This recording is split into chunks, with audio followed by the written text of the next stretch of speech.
नमस्कार, मैं हूं नीलू। तो आज है 6 अगस्त, दिन गुरुवार। और देखिए, ईरान और अमेरिका और ओमान के बीच में जो कहा जा रहा था कि हॉर्मूज को लेकर कुछ बातचीत हो सकती है, तो क्या वो बातचीत अब बनती दिखाई दे रही है? तो तेल व्यापार के लिए दुनिया के सबसे अहम समुद्री रास्ते को लेकर बताया जा रहा है कि अब बहुत जल्द कोई बड़ा समझौता होने वाला है। हम बात हॉर्मूज की कर रहे हैं। महीनों से जंग और तनाव के बीच बंद पड़े हॉर्मूज स्ट्रेट को फिर से खोलने की कोशिश एक बार शुरू हो गई है। देखिए, कल भी मैंने बताया था, कोशिश तो होती है हर बार, लेकिन वो कोशिश रंग लाती दिखाई नहीं देती है। हालांकि देखिए, इस खबर के बाद जो क्रूड ऑयल के प्राइसेस हैं उसमें काफ़ी ज़्यादा कमी आई है। उस पर बाद में बातचीत करेंगे, लेकिन पहले बताते हैं कि जो कोशिश चल रही है हॉर्मूज खोलने की, वो कहाँ तक आगे बढ़ी है। तो ईरान ने बुधवार को कहा कि ओमान के साथ नए हॉर्मूज रूट पर सहमति बन गई है। समझौते का मसौदा अब आखिरी चरण में है। वहीं अमेरिका के राष्ट्रपति डोनाल्ड ट्रंप ने कहा कि इस हफ्ते ही इस समझौते का ऐलान हो सकता है, लेकिन साथ ही साथ वो एक रेड लाइन भी तय करते हैं। उनका कहना है कि देखिए, ऐसा है कि हमने ईरान को बहुत ज्यादा डैमेज किया है, ईरान को कमजोर किया है, और हम लगातार ऐसा कर सकते हैं। मैंने जो फैसला लिया था कि एक बड़ा हमला ईरान पर होगा, और ये द्वितीय विश्व युद्ध से भी बड़ा हमला हम लोगों की तरफ से प्लान किया गया था। डोनाल्ड ट्रंप जैसा कह रहे हैं कि अमेरिका ने इस पर काम करना शुरू कर दिया था, लेकिन मुझे लगता है, ये डोनाल्ड ट्रंप कह रहे हैं कि लेकिन मुझे लगता है कि हमले या लड़ाई से ज्यादा बातचीत को आगे बढ़ाना ज्यादा बेहतर होगा। ये डोनाल्ड ट्रंप कह रहे हैं, जिन्होंने हमला कुछ कारणों से किया। अब वो सारे कारण दरकिनार हो गए हैं। एक हॉर्मूज बचा है जिस पर अब बात आकर अटक गई है कि पहले इस पर बातचीत होगी, फिर आगे कुछ किया जाएगा। लेकिन वो ये नहीं बताते हैं कि लड़ाई यानी जंग से पहले 28 फरवरी से पहले यही हॉर्मूज फ्री था, सभी लोगों के लिए खुला था, और बेरोक टोक यहां से जहाजें आ जा रही थी, व्यापार हो रहा था। लेकिन अब कहते हैं कि देखिए, मैं जंग से ज्यादा बातचीत पर विश्वास करता हूं, और अब कह रहे हैं कि शायद जो समझौता हो रहा है हॉर्मूज खोलने को लेकर, उसका ऐलान इसी हफ्ते में हो जाएगा। चलिए, उस बात का इंतजार रहेगा। लेकिन अगर ऐसा होता है तो दुनिया की अर्थव्यवस्था पर दबाव कम होगा। यानी जो अर्थव्यवस्था दुनिया भर की डगमगाई हुई है तेल और गैस की सप्लाई रुकने से, वो काफी ज्यादा और बहुत हद तक खत्म हो जाएगी, और पूरी दुनिया यही चाहती है। और इसीलिए इस दिशा में ये बड़ा कदम माना जा रहा है। लेकिन ये समझौता इस शर्त पर हो सकता है कि अमेरिका अपनी नाकेबंदी ईरान के आसपास के इलाके से हटा ले। जो नाकेबंदी कर रखी है, ईरान के जहाजों को जाने नहीं दे रहा है, तो पहले नाकेबंदी हटाएगा अमेरिका। ट्रंप प्रशासन पहले ही कह चुका है कि वो ऐसे किसी समझौते के पक्ष में नहीं है जिसमें हॉर्मूज पर ईरान की पकड़ और मजबूत हो जाए। लेकिन वो मजबूत हो जाए क्या है, इस वक्त वहां से आवाजाही नहीं हो रही है, और वो सिर्फ इस वजह से क्योंकि ईरान उनको रास्ता नहीं दे रहा है, और जो उनके राज बताए रास्ते पर नहीं जा रहे हैं, उनको उस पर वो हमला भी कर रहा है। अमेरिका का मानना है कि ऐसा होना उसके लिए बड़ी हार होगी। यानी अगर वो हॉर्मूज को ईरान को दे देता है और ईरान वहां से पैसे वसूल करता है, तो माना जाए कि ये ट्रंप की हार है। और दुनिया में अब तक चले आ रहे नियमों के खिलाफ ये मतलब पहली बार होगा कि किसी समुद्री रास्ते पर किसी देश का पूरा दबदबा हो और वहां से गुजरने वाले जहाजों से टोल लिया जाए। ईरान का कहना है कि वो हॉर्मूज पर किसी भी तरह के कंट्रोल को नहीं छोड़ने वाला है, और वो उसके पास ही रहेगा। ईरान ने साफ कहा कि वो इसे फिर से पहले की तरह पूरी तरह खुला अंतर्राष्ट्रीय समुद्री रास्ता नहीं बनने देगा, जैसा पहले की जंग से पहले। यानी जो मैं बोल रही थी कि 28 फरवरी से पहले तो सब कुछ खुला हुआ था, कहाँ कुछ बंद था, सब आ जा रहे थे, सब फ्री होकर व्यापार कर रहे थे।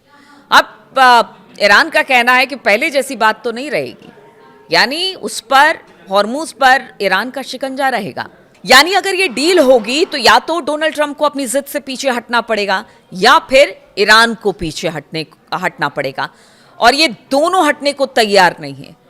तो इसीलिए बार बार लगता है कि कहते हैं ना कि पैरेलल एक रास्ता जा रहा है, बातचीत होती है आगे जाके ये बंद हो जाता है, एक डेडलॉक की स्थिति बन जाती है और वही इस वक्त दिखाई दे रहा है। तो कौन पीछे हटेगा, सवाल सबसे बड़ा यही है हॉर्मुज़ को लेकर। क्या ईरान पीछे हटेगा या फिर अमेरिका पीछे हटेगा?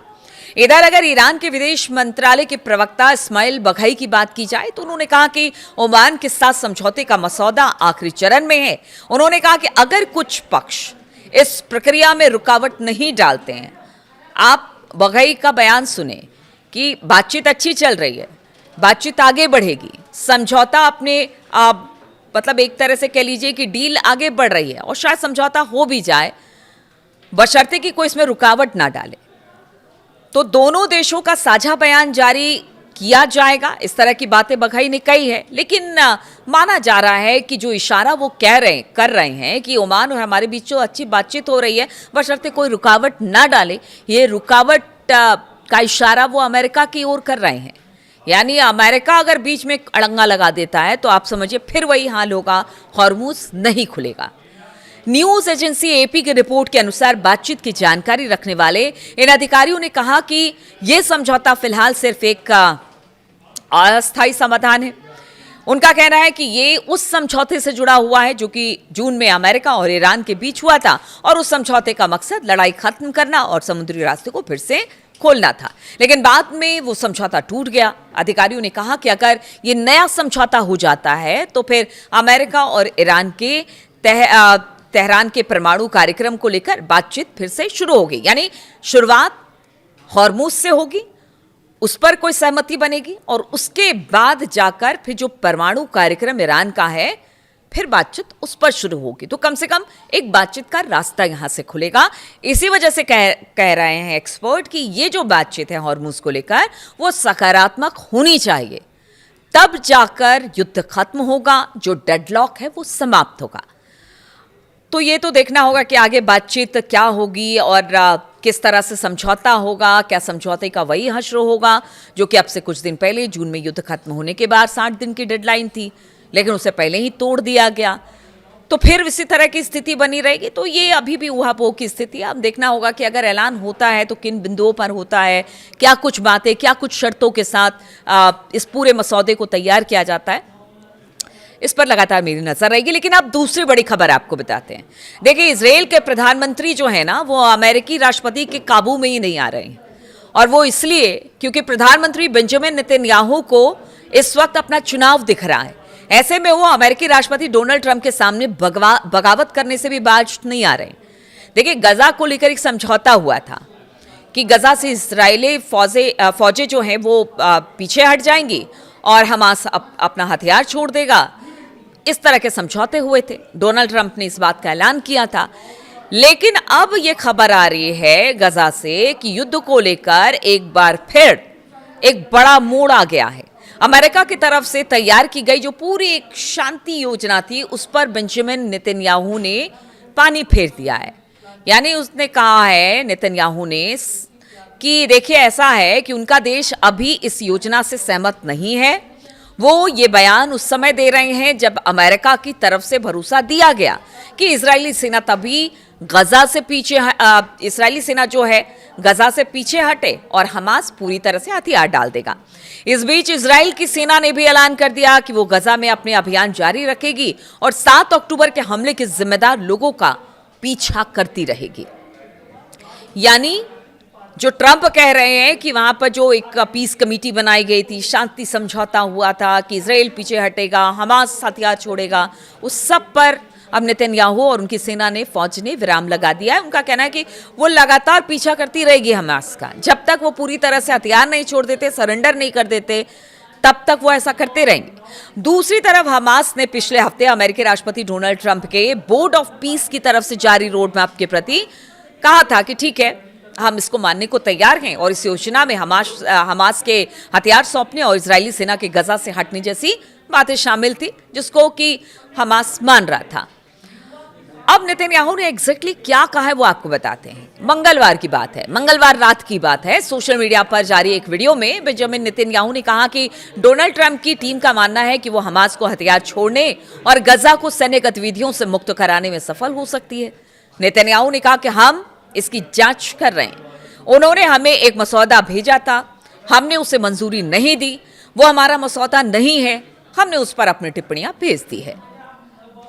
इजराइल के आर्मी चीफ की बात की जाए तो उन्होंने क्या कहा वो भी बताते हैं। ये मंगलवार की बात है जब नेतन्याहू ने ये बात की, और कल यानी बुधवार की बताते हैं जो आर्मी चीफ है उनकी तरफ से क्या बयान आया। बुधवार को इजराइल के सेना प्रमुख ने कहा कि देश की सेना फिलिस्तीनी इलाके गजा में सक्रिय तरीके से काम करती रहेगी और वो पीछे नहीं हटेगी। यानी फौज ने भी, इजरायली फौज ने भी कह दिया कि वो पीछे नहीं हटेगी। उन्होंने कहा कि 7 अक्टूबर 2023 के हमले के जिम्मेदार लोगों का पीछा इजरायली फौजें जो हैं वो लगातार करती रहेंगी। सेना के बयान के मुताबिक गाजा में तैनात सैनिकों से मुलाकात के दौरान लेफ्टिनेंट जनरल अयाल जमीर ने कहा कि गजा पट्टी में हमने हमास पर बड़े हमले किए हैं, उसे काफी कमजोर किया है और सुरक्षा की स्थिति को पूरी तरह से बदल दिया है। अब ऐसे में उनका कहना है कि जब इतना डैमेज हमास को हमने कर दिया है, हमें थोड़ा और वक्त चाहिए, हम हमास को पूरी तरह से खत्म कर देंगे। वो क्या हथियार छोड़ेंगे, हम ही उनको खत्म कर देंगे। अब देखिए अभी पीस कमेटी का होगा क्या।